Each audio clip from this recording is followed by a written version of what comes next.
The night I found out the truth, my childhood ended. I don't care how old you are when it happens, betrayal like that rips something from you, something you never get back. I was only 16. And to this day, I can still hear the sound of my father's voice breaking when I told him what I had seen. My family shattered that night, and nothing has ever been the same. I need you to understand, I wasn't some dramatic kid looking for attention. I wasn't snooping around trying to catch someone in a lie.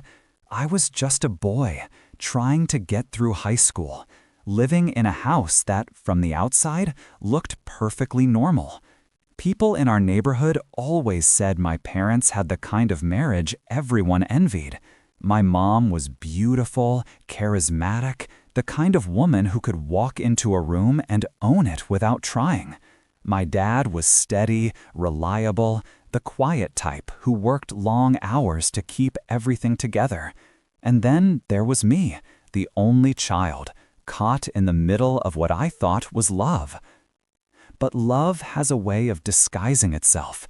Sometimes what looks perfect on the surface is just a mask stretched tight over cracks no one wants to admit are there. Looking back, I think I knew something was wrong long before that night. It started with little things. My mom started dressing differently, more carefully. She said she just wanted to feel good about herself again, but I noticed she wore perfume even when she was just going out to run errands. She smiled at her phone a lot. She laughed at things I couldn't hear. And sometimes, when I walked into a room unexpectedly, she would slide the screen face down, like it was a reflex. At first, I told myself I was imagining it. Kids imagine a lot. Maybe she was just texting her friends. Maybe she was just bored. But then, there were other changes. She stayed out later, claiming she was meeting a women's group or attending some work event. My dad never questioned it. He trusted her completely. He worshipped her. And that's why it destroyed him when I told him what I saw. The night itself was almost ordinary. I was upstairs, lying on my bed, headphones half on, half off, when I heard something, a sound outside my window. Our house had this side alley, narrow and shadowed, and I thought maybe it was just a raccoon or a neighbor's cat. But curiosity got the better of me, and I pushed the curtain back. What I saw made my stomach twist. My mom was standing there, pressed close against a man who wasn't my father. She was kissing him like she was starving for it, like she hadn't kissed anyone in years. His hand was on her waist, sliding under her coat, pulling her closer, and the way she leaned into him told me this wasn't new. This wasn't a mistake. This was something that had been happening for a long time. I froze. For a few seconds, I couldn't even breathe. My body was paralyzed, like my brain couldn't compute what my eyes were seeing. I wanted to scream. I wanted to run downstairs and tell my dad right then and there. But instead, I just stood there, trembling, my heart hammering so loudly I thought they might hear it through the glass. And then, the worst part. She laughed. She kissed him again, then whispered something in his ear that made him smile like he'd won a prize. And then she walked back inside, like nothing happened. Like she wasn't carrying a bomb that was about to blow my entire life apart. I remember sitting on the edge of my bed afterward, my hands shaking. I stared at the floor, trying to convince myself it wasn't real, that maybe I had misinterpreted what I saw. But there was no denying it. I had just watched my mother betray my father, betray me, betray everything I thought our family stood for. And the next morning, when I came down for breakfast, she was there at the table, smiling, humming, pouring coffee for my dad like nothing had happened. She kissed him on the cheek, the same lips that had been pressed against another man only hours before. I wanted to vomit. That's when I realized I was living in a lie. And the worst part, I couldn't decide whether to tell my dad and destroy him or keep it to myself and rot from the inside out. But fate decided for me. Because 2 nights later, I heard her phone buzz on the kitchen counter. She was upstairs showering. I never planned to look at it, but something, call it instinct, call it rage, pulled me toward that phone. I unlocked it easily, and what I found inside was enough to kill the last shred of innocence I had left. Messages, dozens of them. Some were sweet, like lovers talking in the dark. Others were explicit, things I wish I had never read, things no child should ever see coming from their own mother. And one message burned forever into my brain, read, "Can't wait until we don't have to sneak around anymore." That was the moment I knew my family wasn't just cracked, it was crumbling. And what I didn't know then was that the moment I decided to act would set off a chain of events. I used to think that silence in a home meant peace, that when a family wasn't shouting, when nobody was fighting, it meant everything was fine. But silence has another side. It can be deadly, suffocating. It can fill every corner of your life until you start to wonder what's hiding inside it. That's what began happening to me after that first night when I caught my mom whispering into the phone, calling someone darlin'. At first, I told myself it was nothing. Maybe she was just joking with a friend. Maybe I had misheard. Maybe the shadows in my head were making me hear what I wanted to fear. But then the little cracks started appearing. So small at first, but sharp enough to cut me every single time. She stopped sitting at the dinner table with us. My mom, who always used to tell me to eat my vegetables, now claimed she wasn't hungry, that she had already eaten. She would keep her phone right next to her, face down, as if the very screen carried a secret she didn't want us to see. Every buzz, every vibration made her flinch, made her eyes dart for just a second. And the distance, it wasn't just physical. It was emotional. She hugged me less. She laughed less. When I tried to talk to her about school, about the stupid things kids my age cared about, she would nod absent-mindedly, her eyes drifting to that black screen lying upside down on the table. The warmth I had always felt from her began slipping away, replaced by something cold, something unfamiliar. I wanted to believe it was stress, or maybe she was sick, or maybe she and Dad were just going through something temporary.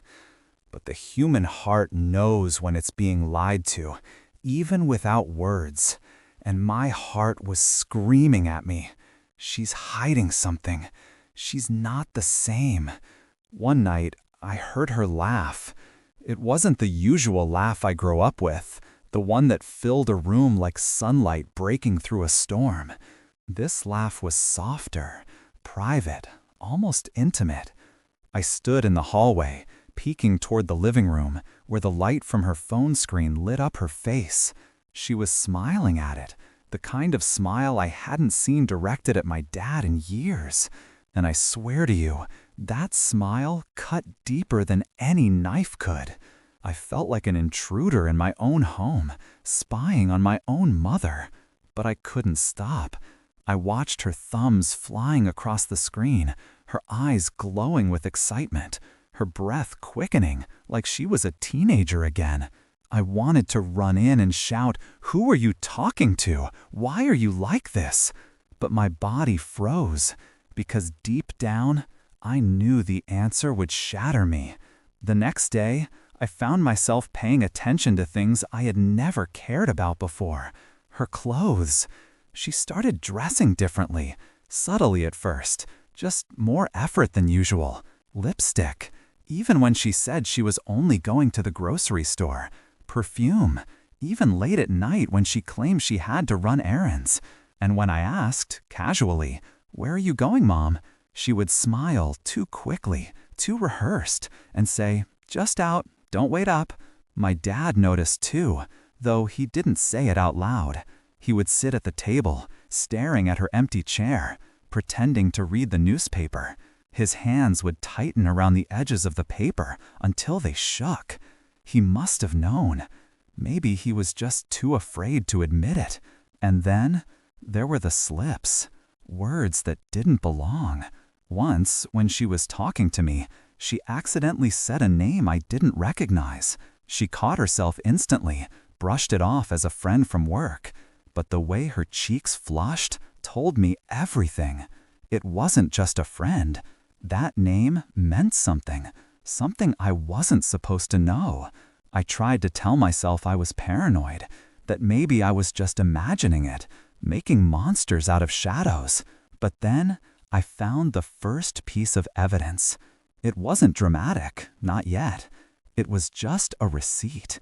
A small, crumpled slip of paper sticking out of her purse. A fancy restaurant I had never been to. At a time she told us she was working late. And the bill? It wasn't for one person. It was for two. I held that receipt in my hands for a long time, my fingers trembling, as if it were radioactive. My chest felt heavy, like I was drowning in my own house. And for the first time, I whispered the truth to myself. She's cheating. My mom is cheating. But I wasn't ready to confront her. Not yet. I stuffed the receipt back where I found it, but the knowledge burned in my head like fire. From that moment on, every word she spoke, every movement she made, felt like part of a play she was acting out for us. I became obsessed, watching her, listening to her, studying the way she smiled when her phone buzzed, how she slipped out the door just a little too quickly, how her stories about meetings and friends never quite added up. And the more I noticed, the more the distance between us grew. I loved my mom. She was the person I trusted most in this world. But now, that love was mixing with something poisonous, suspicion, anger, betrayal. It was like a knot tightening inside my chest, pulling me apart. One night, as I lay awake in my room, I heard her whisper again.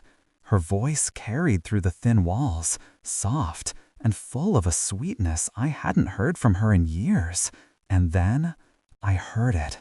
"I can't wait to see you again." My blood froze, my throat tightened, and in that moment, I knew my family was no longer what I thought it was. Sleep became my enemy. Every night, I would lie awake, staring at the ceiling, my ears straining for the faintest sound from down the hallway. Every vibration of her phone felt like a scream in the silence. Every creak of the floorboards sent my heart racing, wondering if she was sneaking on again. My mind was no longer my own. It was a prison built from doubt and suspicion. And then came the evidence I could no longer ignore. It happened one afternoon when she left her purse on the counter and went upstairs. I swear to you, I didn't mean to go through it, but my eyes were drawn to it as if something inside was calling me. My hands trembled as I opened it, and what I found made my stomach twist. There were more receipts. Not just one or two, but several. All from places I had never been to. Places far too expensive for a casual meal with coworkers. The dates matched the night she claimed to be working late. And then I saw it. A hotel receipt, paid in cash. My chest went cold, my breath stuck in my throat. I dropped it back into the bag just as I heard her footsteps coming down the stairs. That night, I couldn't look at her the same way. She smiled at me like nothing was wrong, asked if I had finished my homework, kissed me on the forehead, and all I could think was, "You're lying to me. You're lying to all of us." I tried to convince myself I was overreacting, that maybe she had explanations for all of this, but the truth was written all over her. The way she jumped when the phone rang late at night. The way she typed with her back turned, her shoulders hunched, hiding her screen from me. And the worst part? The way she started pulling away from my dad. Their conversations grew shorter, colder. Their bedroom door stayed shut more often than open. And sometimes I heard muffled arguments through the walls. My dad tried to pretend everything was normal. He still sat at the table with his paper, still asked how my day was, still acted like the man of the house. But I could see it in his eyes. The sadness, the suspicion. He wasn't blind. He just didn't want to face it. Maybe he thought ignoring it would make it disappear. But betrayal doesn't disappear. It spreads like poison. The pressure inside me kept building until one evening, it exploded. She was in the kitchen, her phone buzzing constantly. I had been staring at her for minutes, my hands clenching and unclenching, my chest burning with questions I could no longer swallow. Finally, I blurted out, "Who keeps texting you?" She froze, just for a second. Her hand hovered over the phone before she forced a laugh.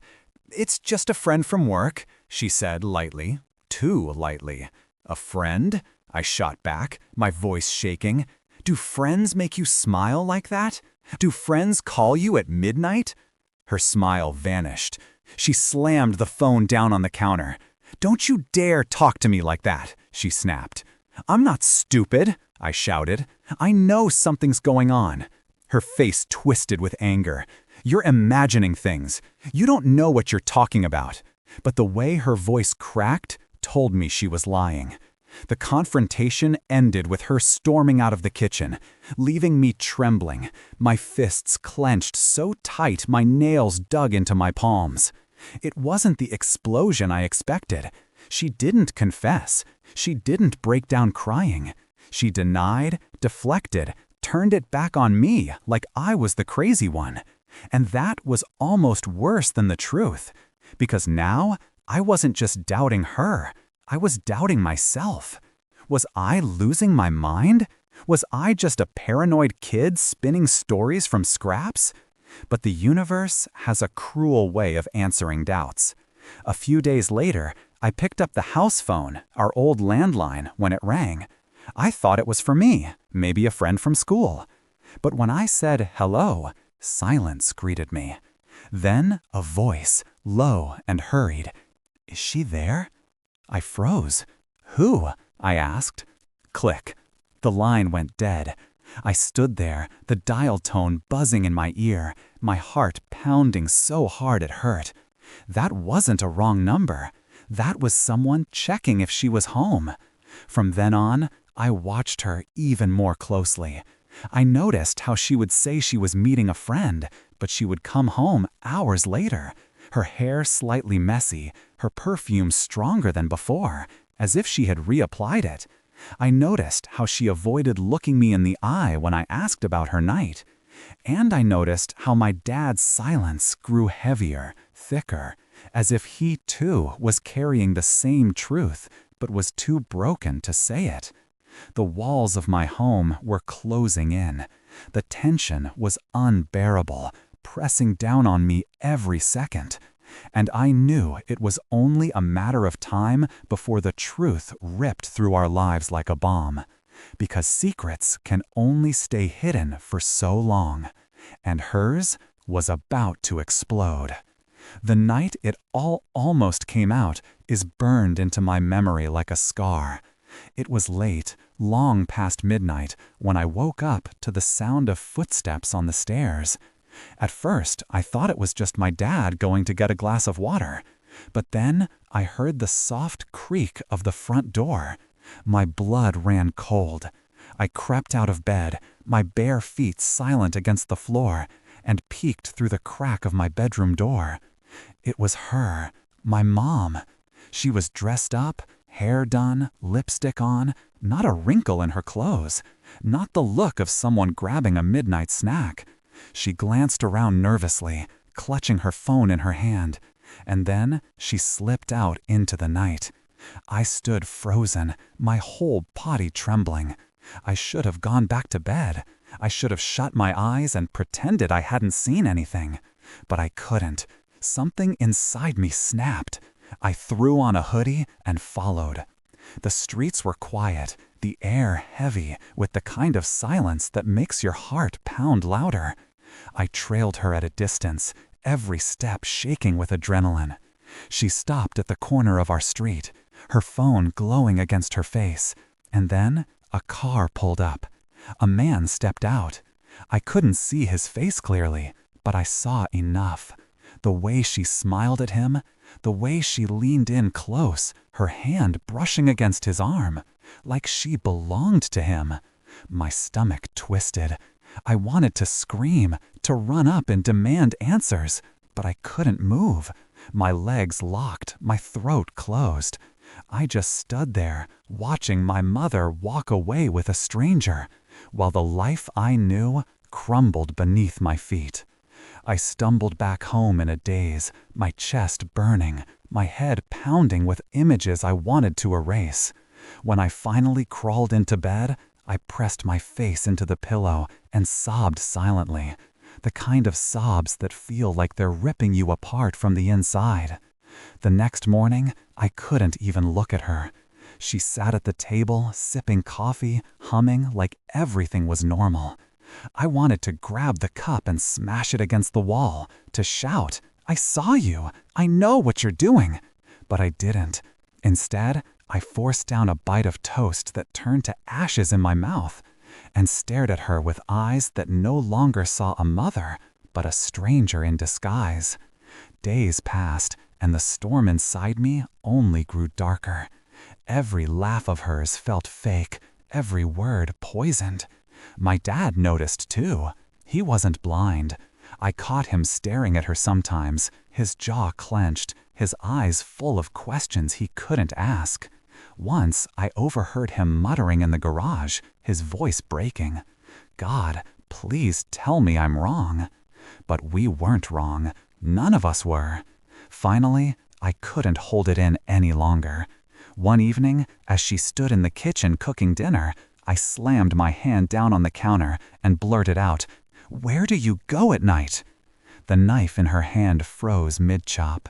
Slowly, she turned to me, her eyes narrowing. "What are you talking about? Don't lie to me," I shouted. My voice cracked, but I didn't care. "I saw you get into his car." For the first time, her mask slipped. Shock flashed across her face, then fear, then anger. "You don't know what you saw," she hissed. "You're a child. Stay out of things you don't understand." "A child?" I spat. "I'm not blind. I know what you're doing. You're destroying this family, and you don't even care." Her eyes filled with tears, but not the kind that begged for forgiveness. They were angry tears, the kind that dared me to keep going. She dropped the knife, slammed her hands on the counter, and shouted, "Enough!" The sound echoed through the house. My dad walked in, his face pale, his eyes darting between us. "What's going on?" he demanded. For a moment, silence hung heavy.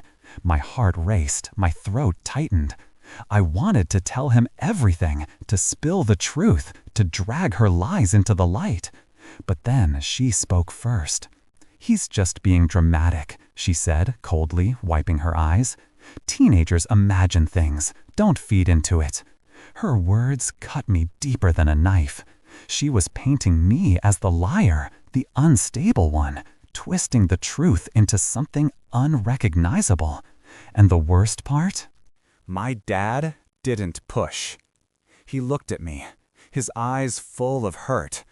But then he nodded slowly, as if convincing himself she was right. I stormed out of the kitchen, my fists clenched, my chest on fire. I hated her. I hated the way she twisted everything, the way she made me feel small and powerless. I hated that my dad, my strong, steady dad, was too broken to see the truth staring him in the face. But deep down, I knew something had changed that night. She knew I had seen. She knew I wasn't going to stay silent forever. And whether she admitted it or not, the cracks in her perfect little mask were widening. I just didn't realize how quickly they were about to shatter. The night the truth finally tore our lives apart began like any other. Dinner was quiet, the clink of silverware louder than the voices around the table. My dad looked tired, his shoulders heavy, his eyes hollow. My mom kept pretending everything was fine, asking about my grades, about homework, about meaningless things that made my skin crawl. I wanted to grab the plate and hurl it at the wall. And then fate intervened.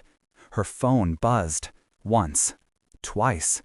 She froze, her fork mid-air, then quickly reached for it. But she wasn't fast enough. My dad's hand shot out, grabbing the phone before she could. "What are you doing?" she demanded, her voice sharp with panic. But he didn't answer. He just stared at the glowing screen in his hand. I saw the color drain from his face, watched his lips tremble as he read. His knuckles whitened around the phone. And then, in a voice that sounded like it came from the grave, he whispered, "How long?" My mother's face went white. She tried to reach for the phone, but he pulled it away, his chest heaving. He stood, slamming the phone on the table, the messages lighting up for everyone to see. Explicit words, plans to meet, love, promises, filth. There was no denying it now. "How long?" my dad roared, his voice shaking the walls.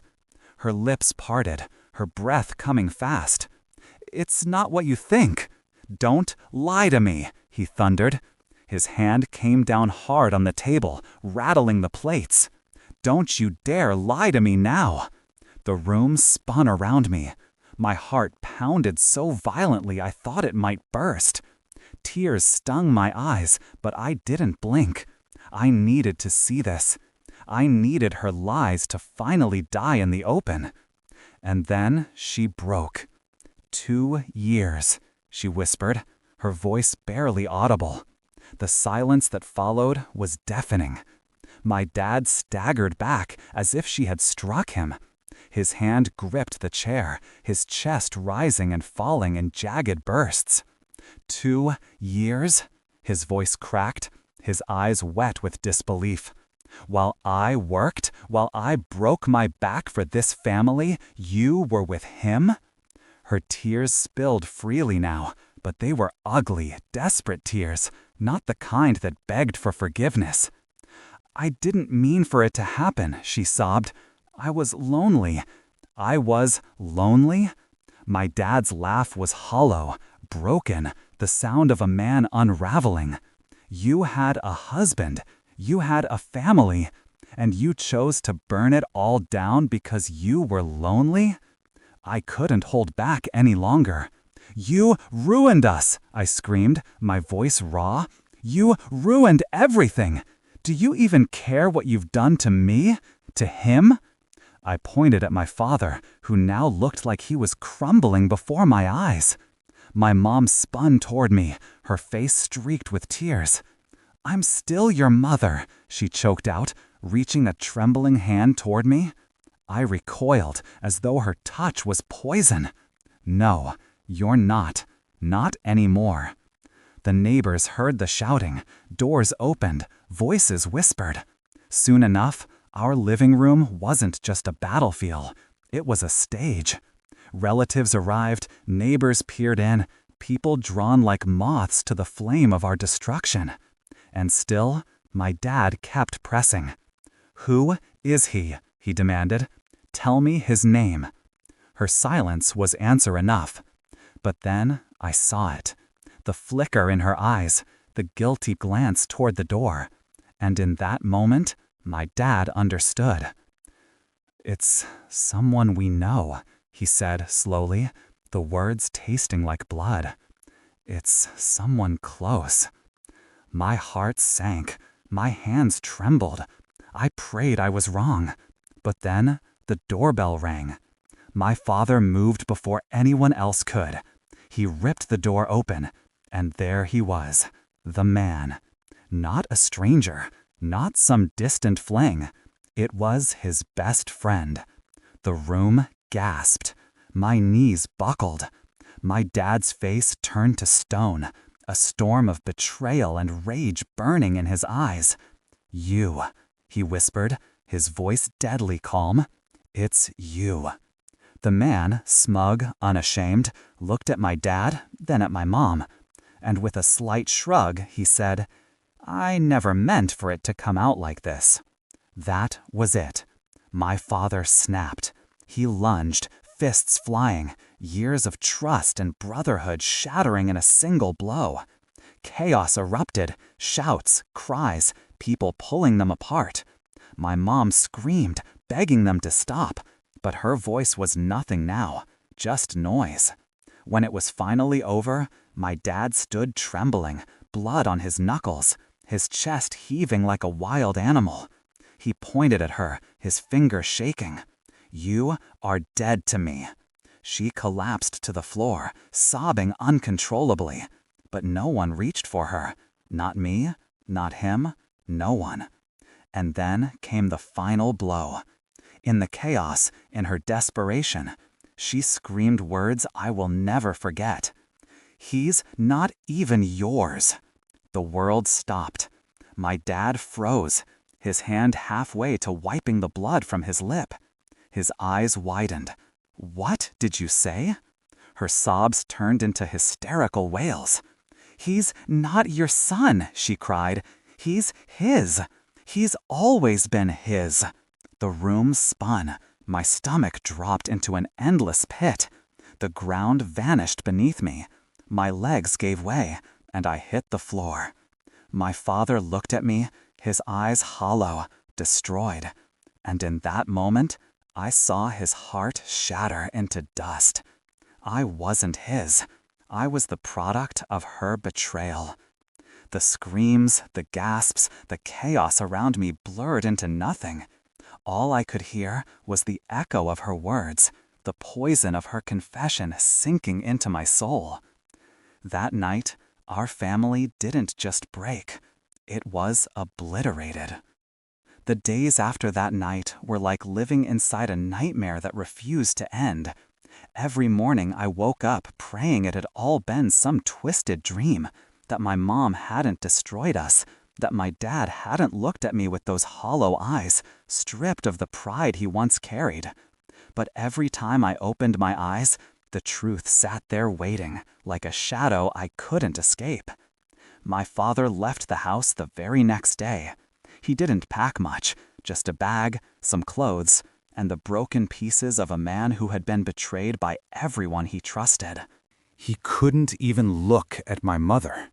He couldn't look at me either. Not because he didn't love me. I knew he did. But because I was now a constant reminder of her betrayal. I watched him walk out the door, his shoulders hunched, his steps heavy, and it felt like the world collapsed all over again. My mom begged him to stay. She cried, screamed, pleaded on her knees, but her words bounced off the walls like meaningless echoes. Nobody pitied her, not anymore. She had been exposed, humiliated in front of family, neighbors, friends. She was no longer the graceful woman people once respected. She was a scandal, a shame, a cautionary tale whispered about behind closed doors. The man she risked everything for, my father's best friend, didn't stand by her.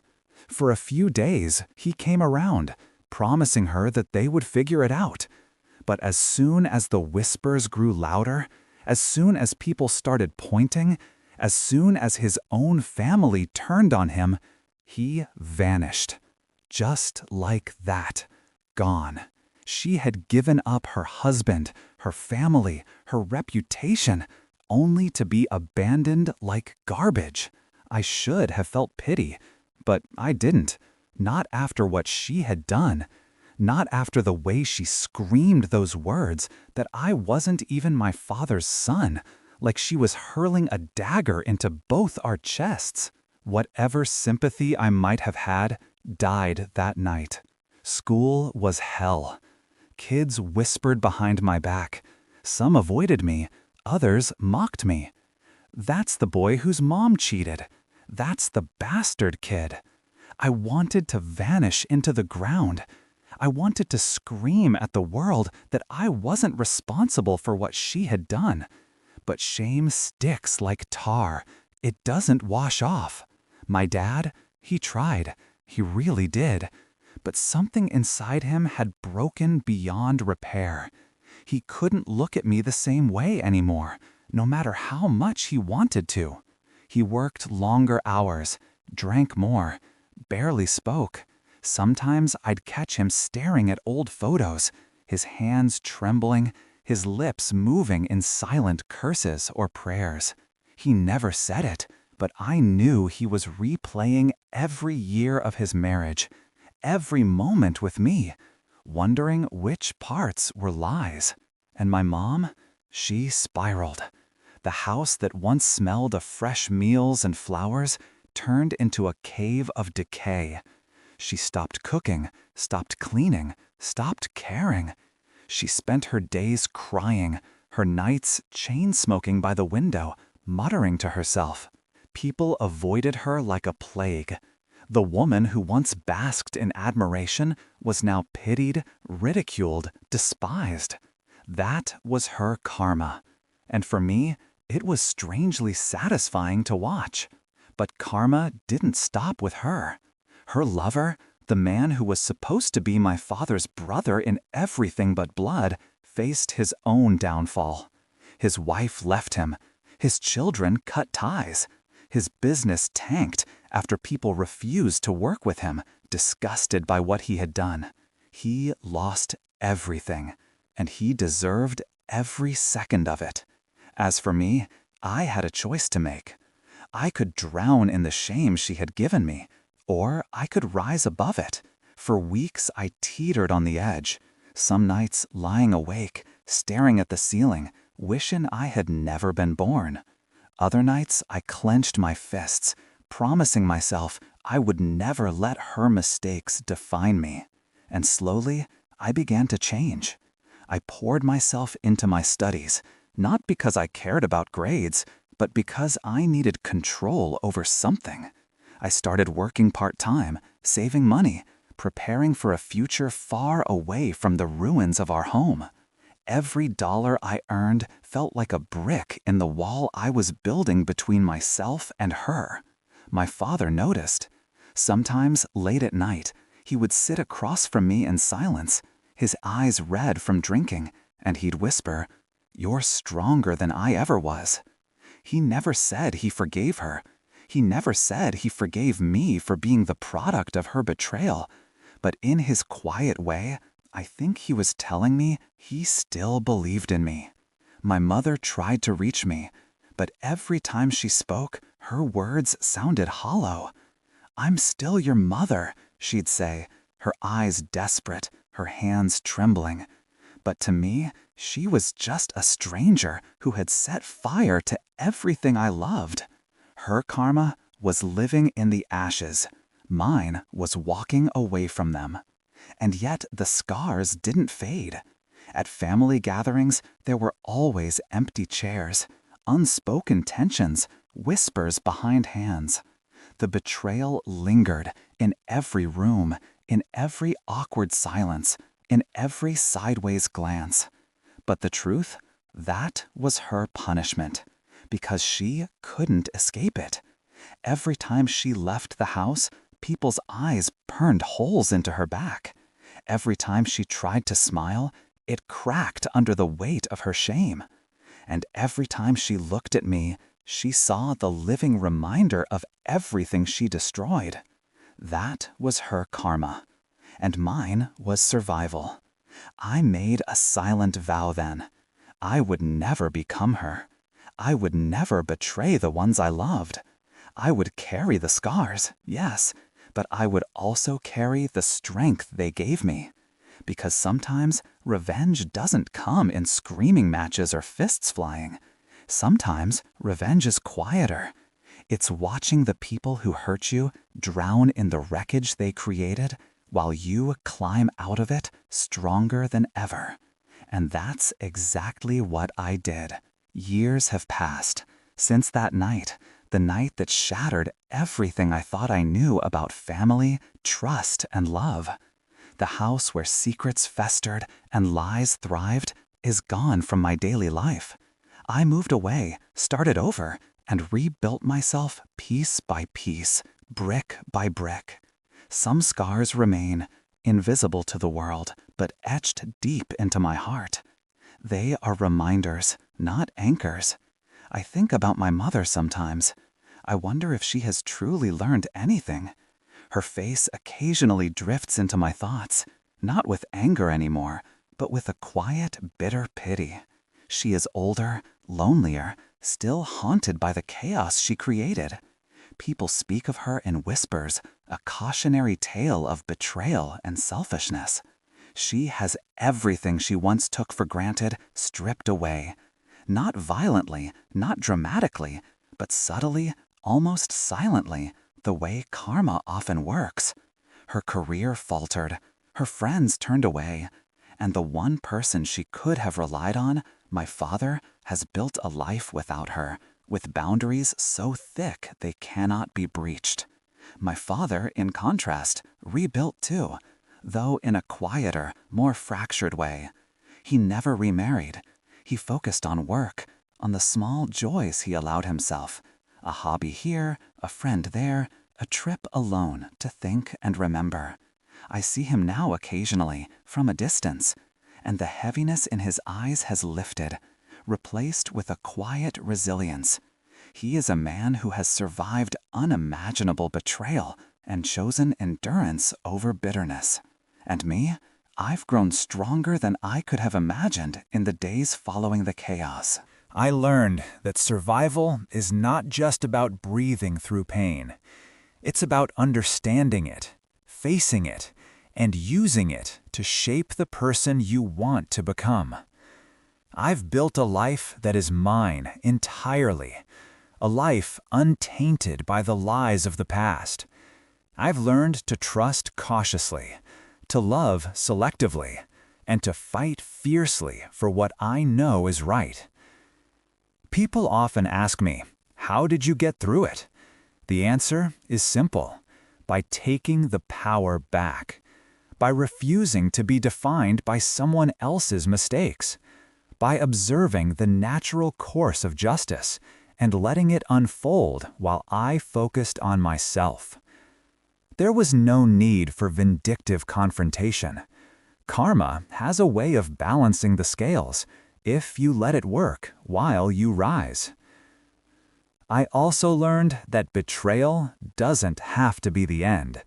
It can be a beginning of self-awareness, of boundaries, of clarity about who you are and what you deserve. I've found strength I didn't know existed, a resolve that carries me through every challenge that comes afterward. And there's a lesson in that, for anyone who has been hurt by the closest people in their life. The power isn't in revenge. The power is in reclaiming yourself, in rebuilding your identity and life without the toxic influence of those who wronged you. Let karma do its work. It always does. Now, when I look back, I don't feel bitterness anymore. I feel clarity. I feel resilience. I feel the quiet satisfaction of knowing that life unfolded exactly as it should. People who betray lose more than they realize, and those who survive, those who rise, gain everything they deserve: peace, purpose, and strength. Sometimes, on quiet nights, I allow myself to remember the chaos, the heartbreak, the confusion, the anger. I remember because it reminds me how far I've come. I remember to honor the younger version of myself who felt powerless and scared. And I remember to stay vigilant, to never let anyone's deceit define the narrative of my life again. To those watching this, know this. Betrayal can be devastating, yes, but it can also be the catalyst for transformation. Pain does not have to imprison you. It can empower you. And while the scars of betrayal never completely fade, they can become the very foundation of your strength, the proof that you survived something that could have destroyed anyone else. If there's one message I want to leave, one lesson to carry with you, it's this. Never allow the treachery of others to dictate your worth or the path of your life. Observe, endure, rise, and let the consequences of their choices speak for themselves. Life has a way of balancing itself, but your focus should always be on your growth, your healing, and your future.